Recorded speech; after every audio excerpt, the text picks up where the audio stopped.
नमस्कार दोस्तों।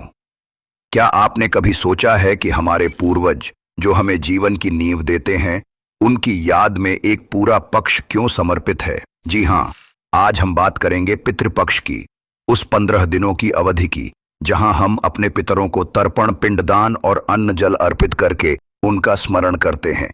यह महालय या कनागत के नाम से भी जाना जाता है, जो भाद्रपद पूर्णिमा से आश्विन अमावस्या तक चलता है। इस वीडियो में हम हिंदू ग्रंथों से सीधे ली गई बातों पर नजर डालेंगे, थोड़ा आध्यात्मिक और आधुनिक नजरिए से जोड़ेंगे और दिनवार महत्व भी बताएंगे। पितृपक्ष वह पवित्र समय है जब हम अपने पूर्वजों का स्मरण करके उन्हें तर्पण, पिंडदान और अन्न जल अर्पित करते हैं। हर दिन लोग अपने पितरों की पुण्यतिथि या निर्धारित तिथि पर श्राद्ध करते हैं, लेकिन क्या आप जानते हैं, यह सिर्फ एक रस्म नहीं बल्कि हमारी जड़ों का प्रतीक है। पितर केवल पूर्वज ही नहीं बल्कि हमारे अस्तित्व की नींव हैं। उन्हें याद करना मतलब खुद को याद करना, अपनी पहचान को मजबूत करना। आध्यात्मिक रूप से देखें तो यह हमें सिखाता है कि जीवन एक सिलसिला है जहां हमारी जड़ें हमें ताकत देती हैं, और आधुनिक नजरिए से यह कृतज्ञता, ग्रैटिट्यूड का सबक है।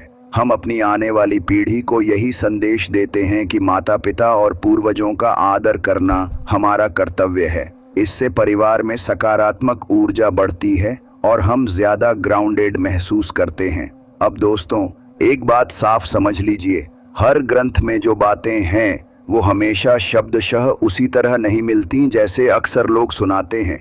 उदाहरण के लिए, मनुस्मृति में सीधे यह वाक्य नहीं है कि तर्पण से जीवन की सभी बाधाएं दूर हो जाती हैं, लेकिन वहां श्राद्ध और तर्पण को अत्यंत पुण्यकारी और अनिवार्य कर्म बताया गया है। इसी तरह विष्णु पुराण में कहा गया है कि अन्न जल पितरों तक पहुंचता है, लेकिन यह भाव रूपक है, यानी श्रद्धा और भाव से अर्पित किया गया अन्न जल पितरों को तृप्त करता है। और जो दिनवार महत्व है, जैसे अष्टमी, नवमी, चतुर्दशी, यह विस्तार से गरुड़ पुराण, धर्म सिंधु और स्मृति ग्रंथों में बताया गया है। पितृपक्ष की खासियत यह है कि हर तिथि का अपना महत्व है जो इसे और जानकारी पूर्ण बनाती है।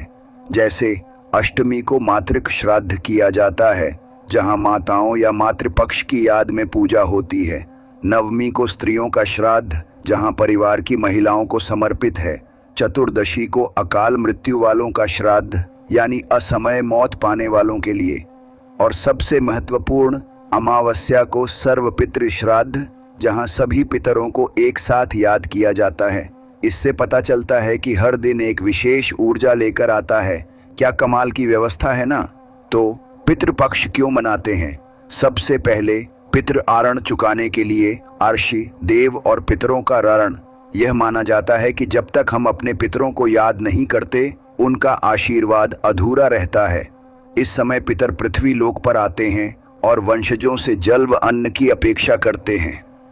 तर्पण से उन्हें संतोष मिलता है और वे हमें धन, संतान, लंबी आयु और सुख समृद्धि का आशीर्वाद देते हैं।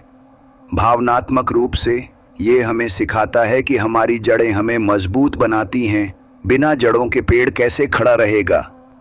अब जानिए पितृपक्ष में क्या क्या किया जाता है।